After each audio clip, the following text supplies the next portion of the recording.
Wir befinden uns in einer Zeit, wo verschiedene Richterinnen und Richter das Volk Israel angeführt haben. Es war eine dunkle Zeit. Das Volk hat sich von Gott entfernt. Die Hannah, eine Frau, die über viele Jahre kinderlos war, macht in dieser Zeit Gottes Versprechen. Sie will ihre Erstgeborene, das erste Kind, Gott weihen, falls sie schwanger werden soll. Und sie steht zu ihrem Versprechen. Sie vertraut ihren erstgeborenen Sohn, den Sam, Gott an. Sie gibt ihn in Obhut vom damaligen Richter und Priester Eli, der damals mit seinen Söhnen im Heiligtum in Silo betreut hat. Leider haben sich auch Eli und seine Söhne im Herz von Gott entfernt. Und so kommt es, dass Gott direkt mit dem Sam anfängt zu reden. Der Sam lernt seine Stimme wahrzunehmen und auf ihn zu hören.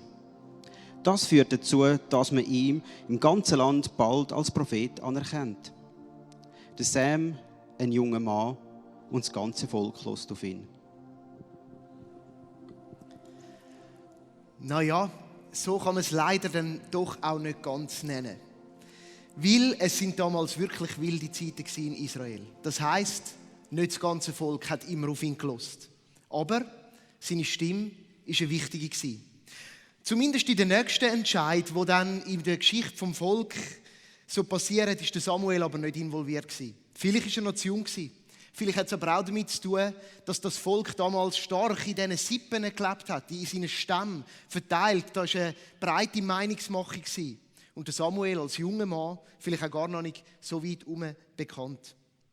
Bei diesen nächsten Entscheid ist es aber um recht triftige Sachen gegangen. Nämlich um Kriege und auch um die sogenannte Reise der Bundeslade.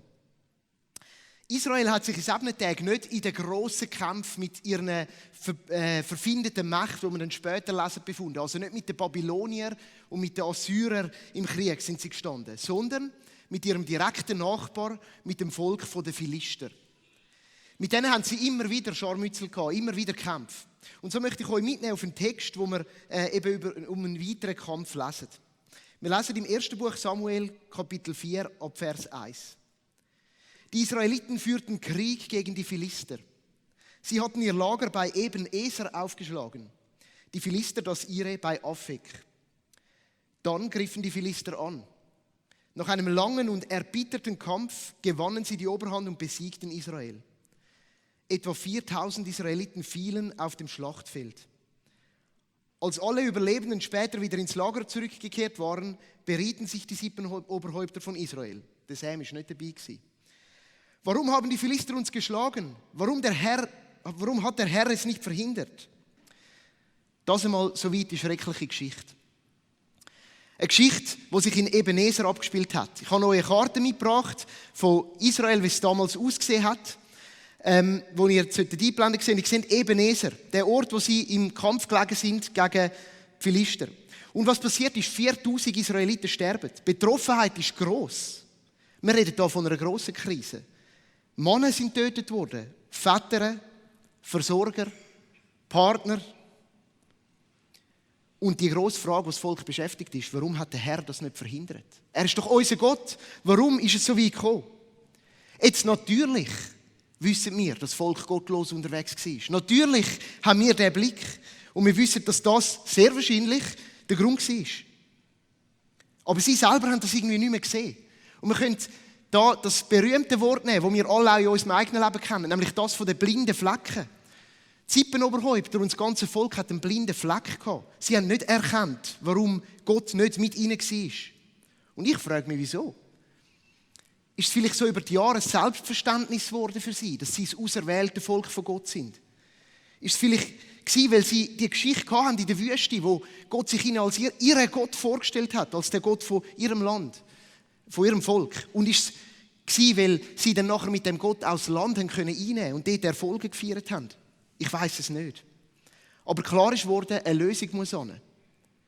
Und wie es so ist, in solchen Situationen beruft sich der Mensch auf sich selber und auf das, was er machen kann. Und so entscheiden die Sippenoberhäupter, dass sie etwas werden tun. Sie holen nämlich die Bundeslade von Silo, wo sie war, wo der Samuel ja auch bei ihr war, beim Eli, und sagen, die muss bei uns ins Lager kommen, weil dann ist Gott mit uns. Und sie holen die, und was dann berichtet wird, ist, dass kaum kommt die in das Lager, ist ein riesen Jubelgeschrei. Weil in ihren Augen ist in dem Moment Gott bei ihnen ins Lager gekommen. Und was auch passiert ist, also neben dieser Stärke, die sie gewinnen, kommen die Philister Angst über. Das lesen wir auch. Die haben nämlich Schiss gehabt, weil die Israeliten so laut gerufen haben. Die haben gesagt, wow, erinnert ihr euch, was mit den Ägyptern geschehen ist, wo das Volk nicht ziehen lassen hat. Und die sind völlig eingeschüchtert gewesen. Aber ein paar Führer von den Philister haben gesagt, kommen Sie Jungs, denen zeigen wir es. Und der Kampf ist weitergegangen. Und was passiert? Überrascht. Die Philister gewinnen. Ein weiteres Mal. Das Mal sterben nicht 4'000 Männer, sondern 40'000 Israeliten. Was für eine Tragik. Wie schlimm ist das? Auch die Söhne vom Eli, der Hofni und der Pinhas, sterben. Und alles gipfelt drin, dass die Bundeslade verloren geht oder gestohlen wird von den Philistern. Die wird geraubt, die wird erbeutet, die wird mitgenommen. Der Schmerz muss tief sitzen. Und es scheint mir, als würde Gott persönlich mit seinem Finger in den blinden Fleck im Herz der Israeliten hineinstechen. Er nimmt nicht das, was für sie das Wichtigste war. Die Bundeslade, der Ort von seiner Herrlichkeit, der Ort von seiner Gegenwart, der geht verloren, der wird gestohlen von den Philistern. Wir gehen jetzt mit dieser Bundeslade ein bisschen auf die Reise. Einfach, um da mal kurz die Geschichte ein bisschen erfassen. Die Philister nehmen die nämlich mit. Ich kann mir nur vorstellen, wie stolz sie sind. Und sie haben sie mittransportiert nach Ashdod, wohl ihr Hauptort dazumal. Und sie haben gedacht, die muss an einen Ort, der wichtig ist. Also bringen wir es doch im Ort von unserem Tempel, im Dagon. Spannenderweise ist die Kraft, die nicht da war im Lager der Israeliten mit dieser Bundeslade, in dem Moment aber zurück bei den Philistern. Und was passiert ist, der Dagon, das Standbild von dem Gott, das liegt einfach immer am Boden runter vor dieser Bundeslade. Eine crazy Geschichte, die aber irgendwie zeigt, dass etwas Spezielles mit dieser Lade eben doch ist. Und die Philister werden krank. Das heisst, Krankheiten plagen sie, Geschwülste treten auf, Geschwüre wachsen da rein. Und für sie wird je länger je mehr klar, hey, die Bundeslade muss wieder weg. Wir können die nicht handeln. Und ich habe mir dann überlegt, haben echt die Israeliten von dem, ihr seht, das ist so ein Stammesgebiet von den Philistern, haben die Israeliten nebendran, haben echt die mitbekommen, wie es den Philistern gegangen ist in dieser Zeit? Und falls ja, die Antwort bleibt offen, aber falls ja, was hat das mit ihnen gemacht? Gott hat nicht gewirkt bei ihnen und jetzt passiert aber etwas rund um die Bundeslade. Es wäre spannend zu wissen. Die in Ashdod sagen, hey, die Lade muss weiter. Und sie schicken sie nach Gad, auch in ihrem Gebiet. Und was dort passiert ist, es geht genau gleich weiter. Die Menschen werden krank und die ganze Stadt gerät in Aufruhr, heisst es im Text. Und ich würde sagen, in dem Moment spätestens hat sich das angefangen umzusprechen, dass die Bundeslade dort, wo sie ist, ein bisschen Tumult und Aufruhr anrichtet. Und dass das irgendwie schwierig ist. Und ich könnte mir schon vorstellen, dass die Nachricht auch über ins israelitische Gebiet gedrungen ist und dass man das dort auch gehört hat. Und ich stelle mir so vor, was das für Fragen ausgelöst hat. Auf jeden Fall, die Philister wollen noch nicht aufgeben. Sie schicken sie nochmal weiter nach Ekron, ein weiteres Gebiet im Land der Philister, also ein weiterer Ort im Land der Philister. Und dort ist es noch einen Schritt weiter. Die Bewohner, die wollen sie nämlich gar nicht erst. Es hat sich umgesprochen. Die sagen, nein, kommt uns gar nicht erst mit dieser Lade. Wir wollen die nicht bei uns haben. Sie versammeln ihre Stammesoberhäupter von den Philister und sie beraten, was sie tun sollen mit der. Und sie kommen zum Schluss, dass die Bundeslade in ihrem Gebiet nicht sein soll. Dass sie die schicken, senden, zurück nach Israel. Also ich stelle mir das so vor, einfach so durchs nächste Tal durch, über ein paar Hügel hinein. Und sie beraten dann auch genau, wie man das machen soll. Und sie kommen auf die Idee, dass man das machen muss mit so 2 Kühen, die sie ziehen, damit sie nicht mehr mitgehen natürlich. Und sie sagen dann auch, hey, es ist wichtig, dass man ein paar Geschenke und Opfergaben mitsenden. Damit einfach wir loskommen von dem ganzen Zeug, das da mit uns geschieht. Das ist ihr Ratsbeschluss. Insgesamt ist die Bundeslade 7 Monate im Gebiet der Philister gewesen. Und dann sendet sie mit Opfer und Gaben zurück nach Israel. Nicht sehr strategisch, sie lassen die Kühe einfach mal loslaufen.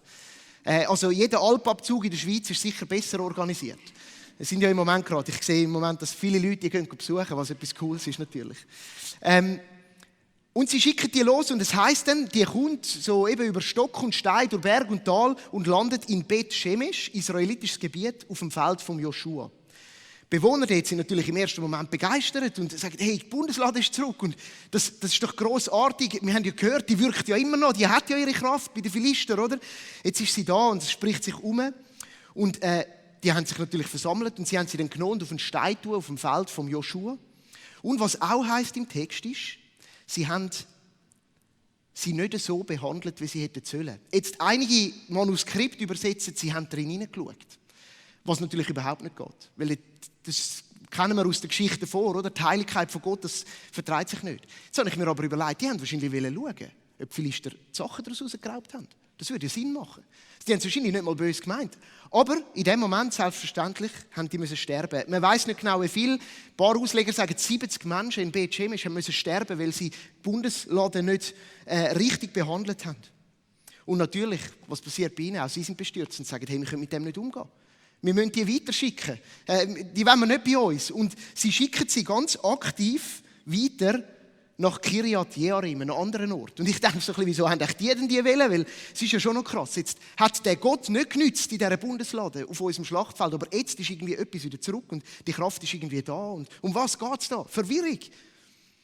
Und so schicken sie die Bundeslade weiter, sagen, hey, wir können das nicht handeln, bei uns hat es Tote gegeben, wir schicken sie nach Kiryat Jearim. Und dort kommt sie an und es wird uns nur kurz berichtet, dass sie im Haus vom Jonadab ihren Platz findet und der Sohn von ihm, nicht vom Jonadab, vom Abinadab, die Namen sind komplex, vom Abinadab ihren Platz findet und der Sohn von ihm, der Eleazar, wird geweiht, damit er sie bewachen kann.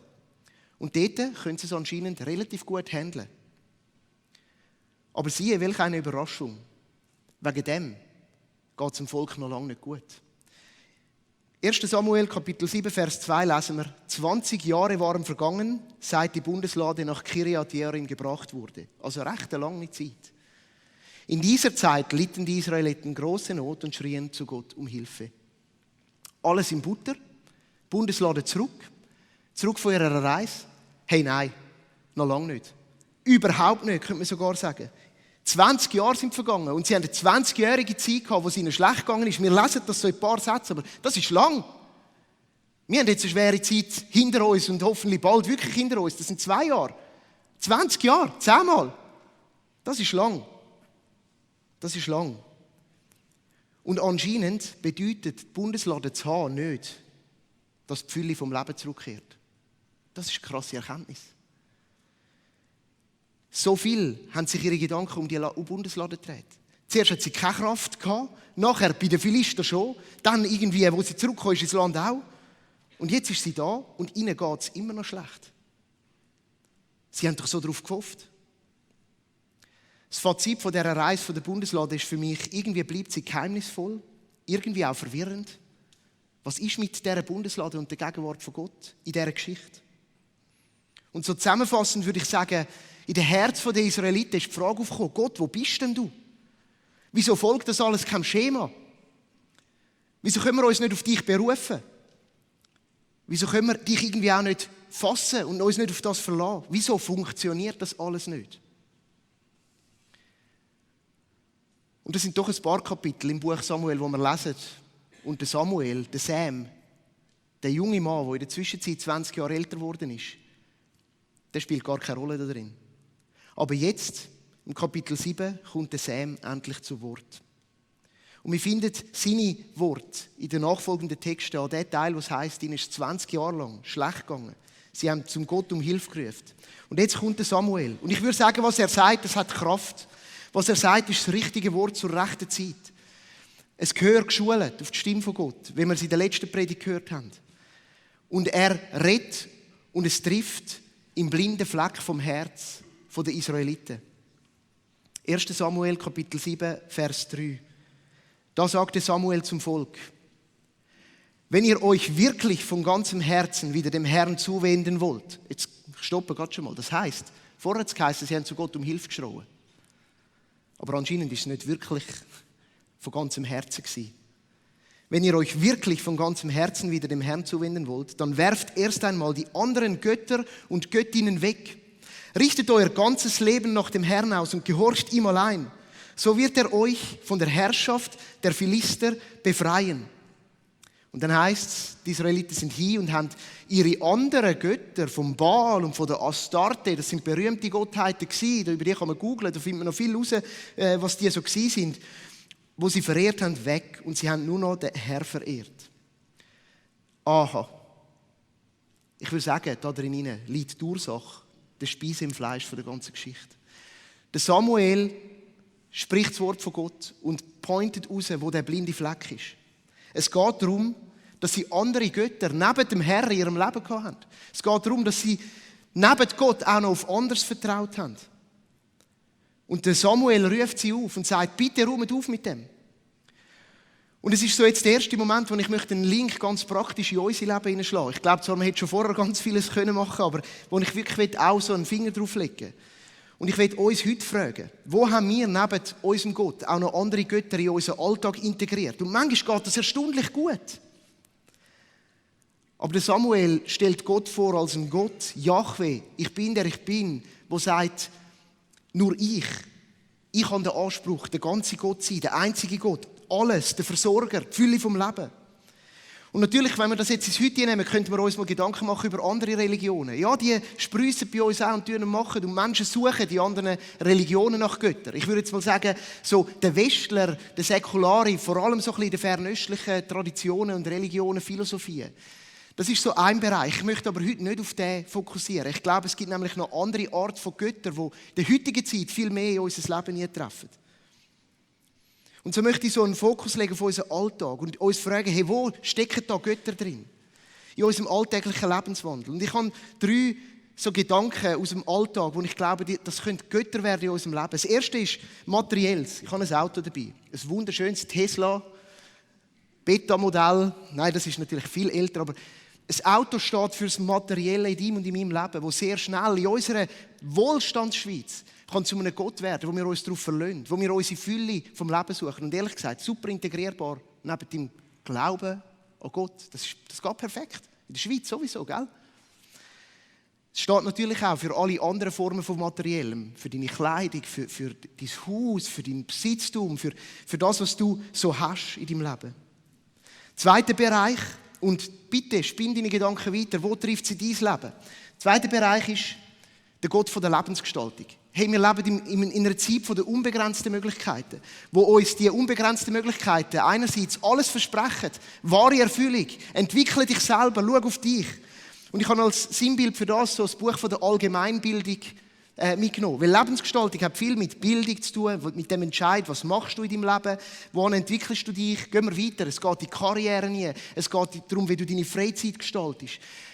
All das kann zu einem Gott werden in deinem und in meinem Leben. Und ganz ehrlich, ich sehe Ansätze von dem bei mir. Und ja, es lässt sich super integrieren in mein perfektes Leben als Pastor und Christ. Und ich denke, du kennst es auch.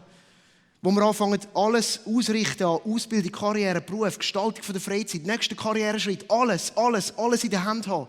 Und am besten kontrollieren und schauen, dass man die Fülle vom Leben findet, selber. Ich habe noch einen dritten Bereich. Materielles, Lebensgestaltung und Menschen. Menschen in unserem Leben. Das Familienfoto steht stellvertretend für das. Menschen können zu Göttern werden. Dein langersehnter Partner, deine langersehnte Partnerin. Vielleicht das Kind, vielleicht das Kind, wo du alles drin investierst. Vielleicht Freundeskreise, die dir so wichtig sind, weil du dich über sie definierst, statt über das, was du wirklich bist. Du kannst noch dazugeben, was du willst. Menschen können zu Göttern werden in unserem Alltagsleben, weil wir alles um sie herum drehen, weil es uns wichtiger ist, was sie sagen, als was Gott sagt über uns. Weil es uns wichtiger ist, uns von ihnen leiten zu lassen, als von dem, was andere sagen. Und meine Frage, also meine erste Beobachtung ist eben mal, hey, das ist so einfach zu integrieren neben unserem normalen Christsein. Und jeder von uns ist betroffen. Und meine Frage ist, hey, wo ist das in deinem Leben nicht passiert? Hast du da allenfalls irgendwo Ansätze? Und jetzt möchte ich zu dem sehr alltäglichen, versinnbildlichten noch eine Ebene tiefer gehen. Und das ist etwas, was mir in den letzten 2 Jahren, oder sagen wir 1,5 Jahren, immer mehr bewusst worden ist. Gerade in der Schweiz, was wir für Götter noch so haben, wo wir uns darauf verlassen. Und das ist eher so eine tiefere Ebene. Das ist nicht gerade immer nur greifbar. Und die hat natürlich mit der aktuellen Lage und mit dieser schwierigen Zeit, die wir durchgehen, zu tun. In den letzten 1,5 Jahren sind mir ein paar Schweizer Gottheiten neu aufgegangen. Und ich glaube, es ist gut, uns mal über diese Gedanken zu machen. Nehmen wir als erstes, die erste Gottheit ist die von der Gesundheit, von der körperlichen Unversehrtheit, von der Sicherheit, dass ich körperlich gesund bleibe.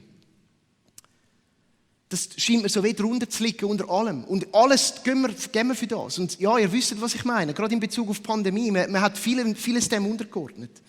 Das Zweite, und das ist so die nächste Phase in dieser Schweizer Pandemie, ist der Gott vom Wohlstand, der Gott vom Mammon, der Gott von der wirtschaftlichen Rädchen, die unbedingt laufen müssen. Und jetzt mir ist schon klar, das brauchen wir. Aber ehrlich gesagt ist es auch krass, wie viel plötzlich lobbyiert worden ist und tun und gemacht und so. Und Gesundheit ist plötzlich gar nicht mehr so wichtig gewesen, aber das ist wichtig geworden, weil die Götter, wenn sie anfangen angegriffen werden, dann werden sie wild. Und ihre Waffe ist Angst. In beiden Fällen. Und wir können von an Gott weitergehen. Und mich dunkt, der ist jetzt gerade so richtig am Wüten und tun und machen. Er hat sich auch schon vorher gezeigt. Aber die Schweiz hat einen Gott und das ist der Gott von der Schweizer Freiheit. Und der Gott von der Freiheit und vom alles können und ich bin frei und ich kann machen, was ich will und tun und machen und niemand zeigt mir irgendetwas. Der kann auch ganz hässliche Fratzen zeigen. Der kann auch Angst auslösen, nämlich die Angst vor der Einengung, die Angst vor den Rechten, die einem beschnitten werden. Und mir ist wichtig dabei, ich will nicht sagen, ich will die nicht einmal werten gegeneinander. Mich dunkt, wir alle sind in der Gefahr, irgendwo diesen Göttern zu verfallen. Und wie sie funktionieren ist, sie nehmen dich ein, sie packen dich, sie klammern dich und sie prägen dein Herz mit Angst.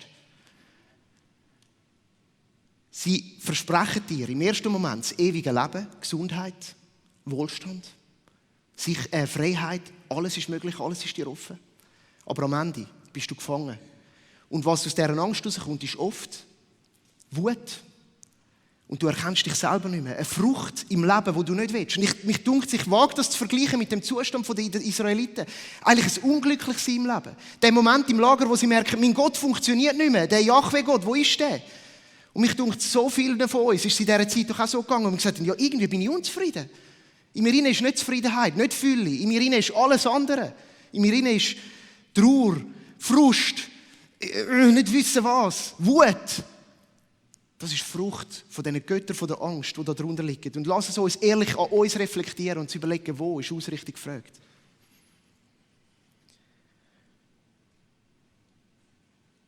Also, das Erste, was Samuel gesagt hat, ist, räumt die anderen Götter weg. Hey, und ich bin überrascht in der Vorbereitung, wie einfach es ist, in unserem Leben Götter neben Gott zu integrieren. Und ich glaube, es ist die Aufgabe auch von der Kirche, immer wieder auf das hinzuweisen und zu sagen, vertraut auf den Herrn. Räumt alle anderen Götter weg. Ich lade dich heute Morgen dazu ein, das zu reflektieren. Und dann gibt es noch einen zweiten Aspekt von dem blinden Fleck. Der eine sind die anderen Götter. Der andere ist das vermeintliche Vertrauen auf Religion, das funktionieren sollte. Und wir kommen jetzt zurück zu den Bundesladen. Ich möchte weiterlesen in dem Text, dass der Samuel hat aufgerufen, die Götter wegzutun. Und nachher geht es weiter im Vers 5. Danach rief Samuel alle Israeliten nach Mizpah. Den Ort haben wir gar nicht auf dieser Karte gehabt. Das ist ein weiterer Ort in dem Gebiet der Israeliten. Er rief sie zu einer Volksversammlung zusammen und kündigte an, dort will ich für euch zum Herrn um Hilfe beten. Da kamen sie alle in Mizpah zusammen. Und weißt du, das finde ich spannend. Das ist ein riesiger Kontrast zu diesen Geschichten vorher. Die Geschichte vorher dreht sich alles um die Bundeslade und wo die ist. Und eine Hoffnung, die man auf die Lade setzt, dass dort, wo die ist, etwas wird geschehen. Aber da ist nichts mit der Rede von dieser Bundeslade. Weil es geht nicht um die Bundeslade. Es geht nicht ums Holz, sondern es geht um eine wahre Herzensbegegnung mit Gott. Und schon damals, und das ist ein Scheinwerferlicht auf das Neue Testament und auf Jesus Christus, der sagt, am Schluss geht es nicht um Formen von der Religion. Am Schluss geht es nicht um irgendwas Hölziges drumherum, sondern es geht um eine wahre Herzensbegegnung, die Samuels Volk da aufruft. Und sie sind zusammengekommen. Und aus dem Zeichen von ihrer Reue haben sie das Wasser aus dem Brunnen geschöpft und haben es vor dem Herrn ausgegossen. Und ich wage mir, das Wasser mit Jesus gleichzustellen. Er sagt, ich bin das Wasser vom Leben. Wer von mir trinkt, hat nie mehr Durst. Es ist aber auch das reinigende Wasser, das dich und mich rein macht.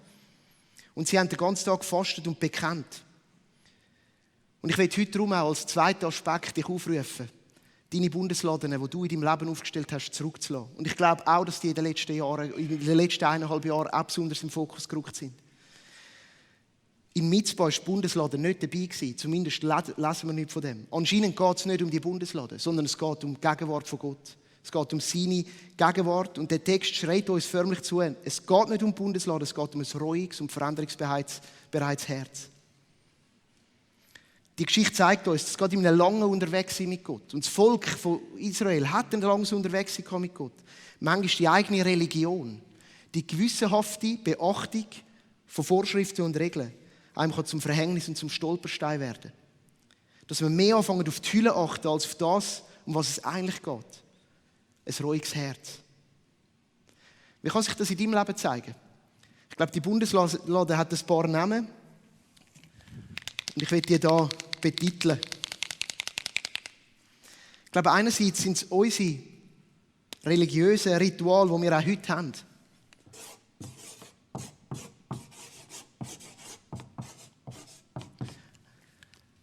Deine Stillzeit am Morgen, egal wie kurz oder wie lang sie ist. Natürlich will ich nicht gegen sie reden, aber wenn am Schluss deine Stillzeit zum Gott wird in deinem Leben und Gott nicht mehr drin ist, wenn sie dich gefangen nimmt, weil du ohne sie nicht mehr durchs Leben kommst, könnte es sein, dass du mal überdenken musst. Ganz ehrlich, ich merke das in meinem Leben. Ich habe meinen Rhythmus, der ist, jeden Morgen lese ich meine Bibel. Und ich stelle fest, dass wenn ich es mal nicht schaffe, weil mein Alltag einmal anders spielen kann, weil vielleicht auch andere Sachen mal da sind, weil vielleicht Gott mich mal anders leiten will, recht kann es unter Obsicht kommen, wenn ich das nicht mache.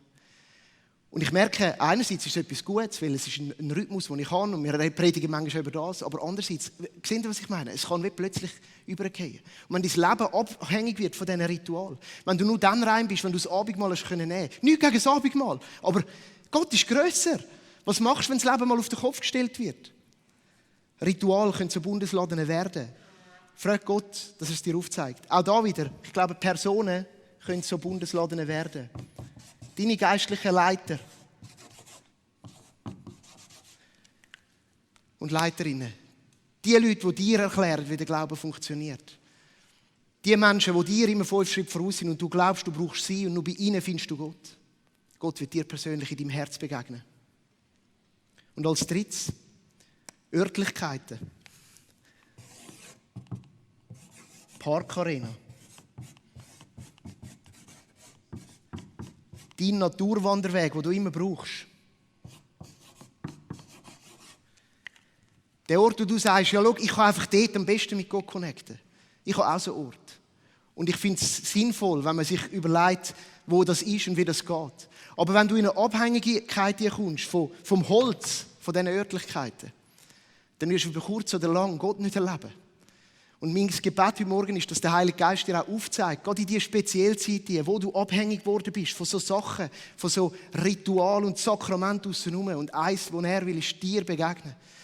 Du, wo ein offenes Herz hast, ein Herz, das sich auf Gott ausrichtet. Du, wo am Ruf von Samuel folgst, der sagt, kommen zusammen, kehren um zu Gott. Lass uns unsere anderen Götter wegtun und lass uns ausrichten auf den wahren Herr, unseren Versorger, unseren treuen Erfüller, der uns alles gibt. Und so möchte ich heute Morgen schliessen mit dieser Einladung für einen Moment von der Reue und von der Umkehr, wie der Samuel das bei seinem Volk gemacht hat. Und egal, wo du jetzt bist, unabhängig von Örtlichkeit, unabhängig von Form, wie du jetzt gerade den Gottesdienst geniessest, ob da vor Ort irgendwo oder daheim, ist jetzt ein Moment, wo du kannst dein Herz Gott hingeben. Gott ist keine Funktion, er ist ein Gegenüber.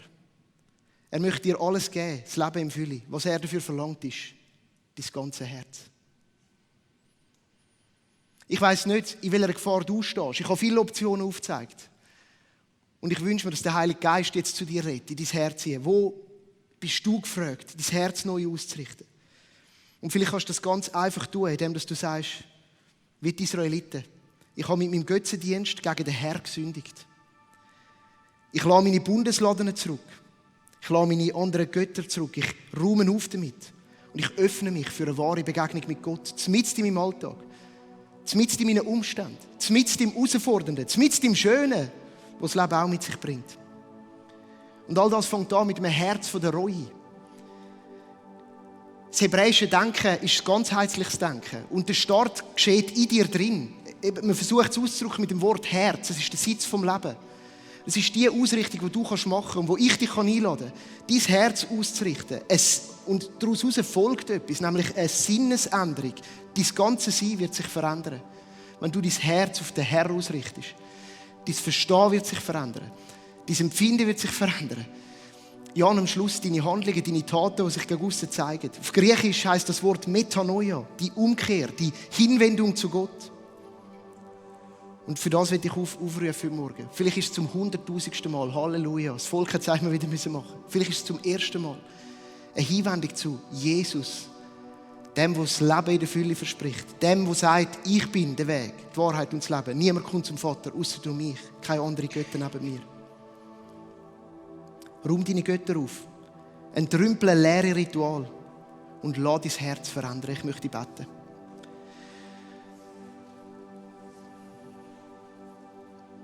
Grosser Gott, ich will dir Danke sagen für die Überlieferung von diesen Texten aus dem Alten Testament. Sie sind so reich an Leben. Sie sind verrückt, sie sind gewaltig, sie sind tiefgreifend. Sie haben vieles drin. Ich danke dir für die Geschichte von deinem Volk, die uns überliefert ist. Ich danke dir, dass du dir in ihnen zeigst, wer du bist und wie der Mensch funktioniert. Und ich bitte dich, Heiliger Geist, dass du heute in unsere Herzen redest. Mit dem Wort von Samuel, dem Aufruf zur Umkehr. Ich bitte dich, dass du entlarvst, wo wir unsere falschen Götter verlassen. Und wenn sie sogar in einem religiösen Kleid daherkommen. Ich bitte dich, dass du uns in unseren Herzen begegnest. Dort, wo wir sie veränderungsbereit dir hinstrecken. Und in dem Moment möchte ich beten für all die Menschen, die in dem Moment das spüren, sie wollen das. Zeig du dich treu. Zeig du dich als Versorger. Zeig du dich als der die Fülle bringt. Dort, wo die Herausforderungen in dem Moment stehen. Vielleicht ist es Versorgungsnot, die gewisse haben unter uns. Vielleicht sind es Sorgen vom Alltag, die plagen. Wie komme ich überhaupt durch das nächste halbe Jahr? Vielleicht ist es aber auch die Not von verloren gegangener Freiheit. Ich bete, dass du Freiheit in die Herzen schenkst. Die Freiheit, die du gibst. Vielleicht ist es die Not, die Angst vor dem Verlust der Gesundheit, vor der Unversehrtheit. Ich bete, dass du dort nahe bist und mit deinem Frieden in die Herzen kommst und Perspektive schenkst. Ich danke dir vielmals, dass du treuer Gott bist. Ich bete für all die Menschen unter uns, die das erste Mal sagen, ich will dir, Gott, allein vertrauen. Mein ganzes Leben vertraue ich dir an. Das ist so ein mutiger Schritt. Begegne du diesen Menschen ganz besonders. Amen.